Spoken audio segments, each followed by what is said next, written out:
is the heroic Dana Durnford, who is facing the medieval legal system of his country, Canada, if you can call it that.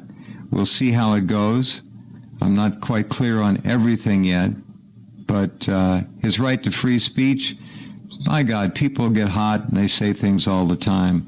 But the most important thing is what Dana has done in his expeditions to videotape underwater, to take photographs above water of the tide pools that are no longer tide pools in the sense that we know them as. They look like the moon. Just rocks, maybe 8 to 10 different kinds of species, mostly of flora, no animals, all gone. Very few animals. And usually there's over 6,000. He calls the first 30, 40 feet of water depth from the shoreline, high tide line, the soup of life in the ocean. It's all gone. It's all dead. There's nothing there. There's no way for the ocean shoreline to be regenerated. It's gone. This is done, folks. It's a done deal. This is an extinction event for the Pacific Ocean. Look at the top of RENSE. Read about Larry. Look at his video. Understand why the EPA has never thought enough of you or its alleged responsibilities to hold one single damn news conference to tell you the truth about the radioactivity that has flooded the North Pacific, killed virtually all the fishes, 3% of the tuna left, that's it. Bags of bones that used to be called whales washing up on the shoreline, no food for them to eat. The Pacific Ocean is dead. It's gone. And this asinine government, this evil, horrible reptilian government, wants to extend the lifespan of our nuclear power plants to 80 years. They are begging for more Fukushimas. Begging. And they're going to get it. We had an enormous graph I put up about a couple months ago, and off the coast of Oregon and Washington, it showed in colors the varying concentrations and how dense they were of radioactive nuclides.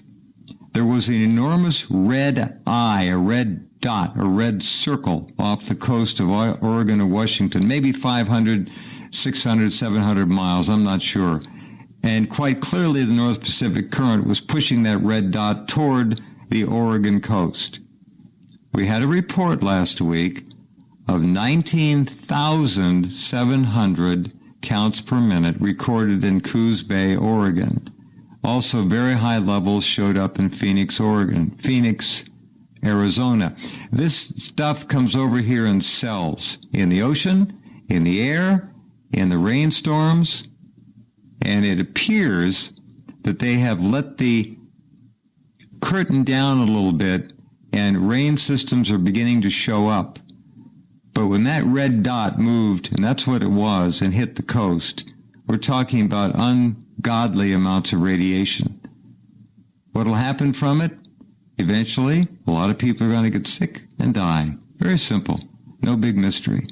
Let's first welcome back my colleague and friend, Yoichi Shima. You read the headlines again, and it's hard to believe that the American government cares so little, not just about the people here, but about the world, that it would try to allow these nuclear power plants, these horrible ways of boiling water and creating nuclear waste that has to be monitored and taken care of and watched for up to 100,000 years, that they would do that to the world by extending the useful life, supposedly, of these nuclear power reactors to 80 years? Yoshi, this is insanity. Well, it is technological insanity because the piping, as we know, from places like San Onofre in Southern California, San Onofre, all the pipes and valves and all they wear out. So the radiation from the heat, the radiation, the constant bombardment of neutrons just knocks out the parts, the control system. 40 years is a long time. They're already all basically they're all rusted out and destroyed within their 40-year lifetime. So extending them is a guarantee for a government in, let's say, knowing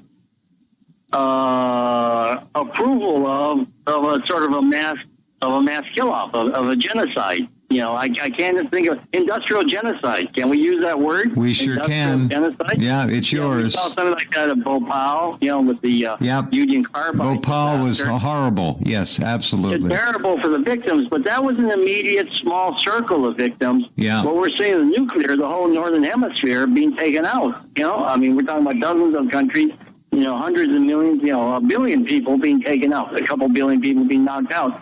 So this is a real genocide. And ecocide, it's not a word that's used, yet. I think we've used it to talk about the kill-off of all life forms, both vegetation, right. Animals, lower-level animals, and higher animals, higher mammals.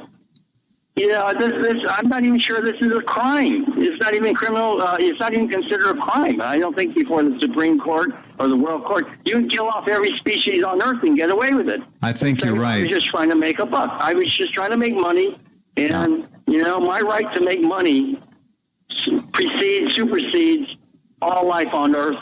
And I can exterminate everything. The Environmental Protection Agency doesn't seem to have a clause about ecocide. Let me say, deal with these small problems of toxic spills and all. Yeah. But if you knowingly, destroy all forms of life on Earth, it seems you can get away with it. We don't have a Nuremberg or Tokyo war crime trial for ecocide. That doesn't exist yet. No. Before this Fukushima disaster is over, we got to make sure something like that is in place. We don't even have an international war crimes tribunal. And you know what bothers me? Let me jump. I'm going to take a real quick turn into a new area. We'll come right back. I think this species should be quarantined to this planet and not allowed to go to Mars. I don't think we deserve it. I absolutely agree with you. We've destroyed one planet. What, do we have license to destroy 1,000 more? Come on, we don't even know if there's life on Mars. But if there is, we'll certainly destroy it. Absolutely. Yeah.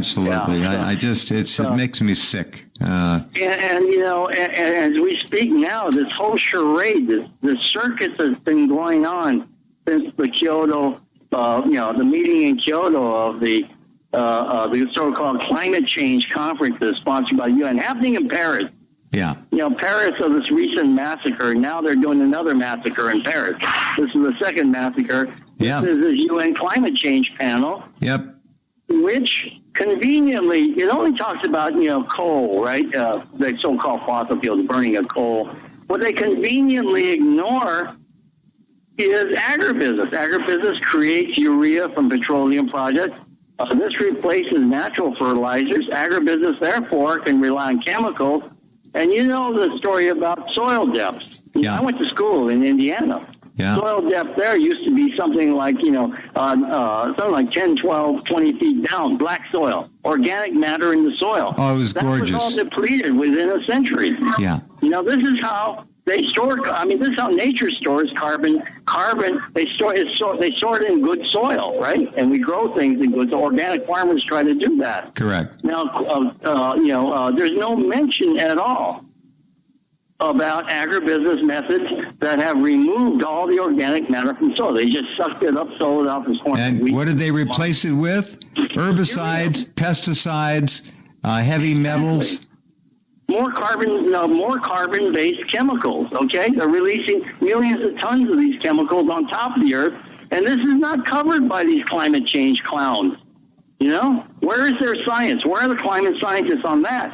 What they're all doing? They're out there peddling TPP, Trans-Pacific Partnership, to destroy the rest of whatever's left of organic farming in Asia and in the Pacific Basin. There's been a war declared on organic farming, period. Exactly, which means the soil gets depleted, all the carbon in that soil goes up into the atmosphere. So even if one doesn't believe carbon is in the air is a big problem, one of the main sources, has been agribusiness, and that's never mentioned by this phony baloney panel of the UN, which is a paid arm of the nuclear industry. That's all it is. They're just providing cover for nuclear. That's all they're doing.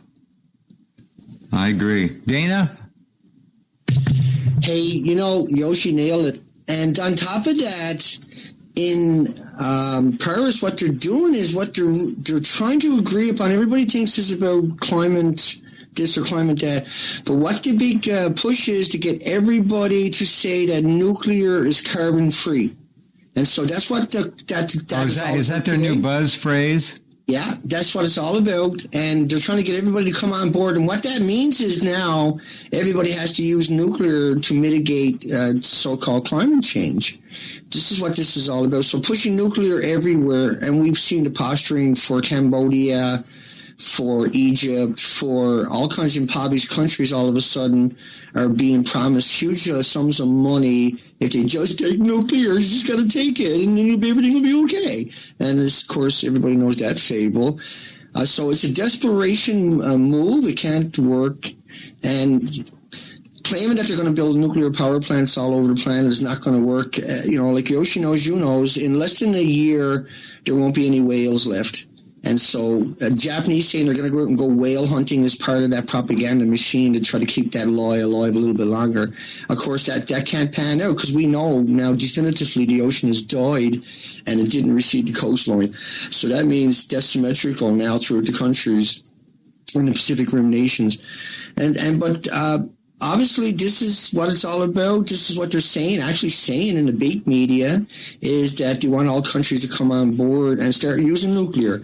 And so that's why they arrested me, most likely, because my narrative where I was live streaming every day was going to clash 100% with the theory that we should have nuclear everywhere. Right. And so they're talking about small modular nuclear reactors is another key word they're shoving out there. But Yoshi nailed the daylights out of it, is that we got to get some kind of a revolution on the go here where we can have a conversation. It's like a revolution to have a conversation. How far out of the realm is that supposed to be for somebody? Our civilization, we can create lasers and we can create cell phones and satellites and planes and just incredible amounts of just wonderful, I think, things. Yeah. But we can't come up with a solution or can't admit that we got an issue. Well, the solution to the issue is to, for God's sakes, extend the life of these nuclear death plants to 80 years. That's the most insane thing I have ever seen since the advent of nuclear power plants. We know they're rotting. We know they have cracks in their reactors. We know the containment doesn't work. We know they release every single day nuclear energy into the atmosphere called radioactive nuclides. We know this. It's a fact. And they're going to push it for 80 more years. Rather than shut all the sons of bitches down, shut them all down. I just can't stand this insanity on this planet. Shut them down. We don't need them. Absolutely. What we're talking about, nuclear physicists and all, they pose as the great geniuses. Well, we found out since Fukushima, these are not scientists. These are high priests of ignorance, of scientific ignorance, who can't face the facts of their own very corrupted pseudoscience, nuclear physics. They can't handle the basic problem that they've caused at Fukushima, Chernobyl. They can't cap the problem. They don't know what they're doing.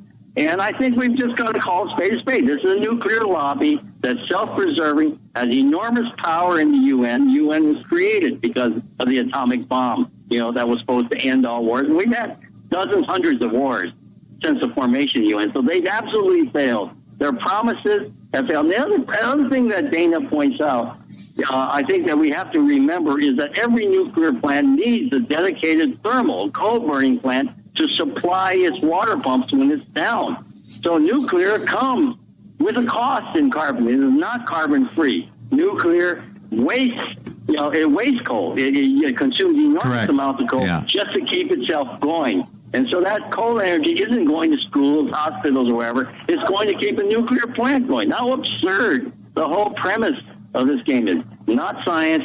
This is a false illusion, a cult. It's well, what you said about them not knowing what they're doing, Jeffrey Immelt, the GE big shot, went over to Fukushima, took a look at it. God knows how close he really was. Probably had binoculars